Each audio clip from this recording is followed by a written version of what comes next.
Welcome to our channel. Today we how to verify Shopify customer data access with Google Cloud. Easy tutorial step by step clearly. To verify Shopify customer data access with Google Cloud, begin by logging into your Shopify account. Navigate to the Apps section on the left sidebar. Search for and select the Google Cloud app from your installed apps list. If you haven't installed the Google Cloud app yet, install it by searching for it in the Shopify App Store. Once the app is open, look for the Connect to Google Cloud button and click on it.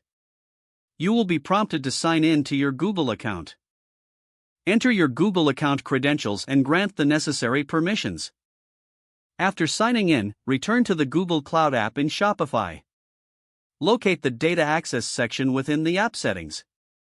Click on Verify Customer Data Access. The system will begin to check for any existing customer data connections. Once the verification process is complete, you will see a confirmation message. If there are any issues, follow the prompts to troubleshoot the connection. For additional details, consult Google Cloud's documentation linked in the app. After successfully verifying, you can proceed to access your customer data through the app. Make sure to regularly check your data access status for continued compliance. You are now ready to utilize Google Cloud for your Shopify customer data management. If the page does not load, refresh the browser or try again in a private or incognito window. Make sure you are using the correct email address, then retype it carefully to avoid small typos. If your password is not accepted, use the reset option and create a new strong password you can remember. Check your spam folder for verification or security emails, then complete any requested confirmation steps.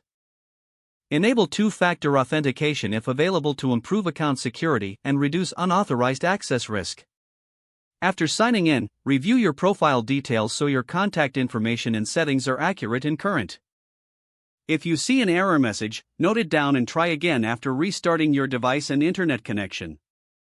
Log out when you finish, especially on shared devices, to keep your account and payment information secure. If the page does not load, refresh the browser or try again in a private or incognito window. Make sure you are using the correct email address, then retype it carefully to avoid small typos. If your password is not accepted, use the reset option and create a new strong password you can remember. Check your spam folder for verification or security emails, then complete any requested confirmation steps. Don't forget to like this video and subscribe to our channel for more step-by-step tech guides.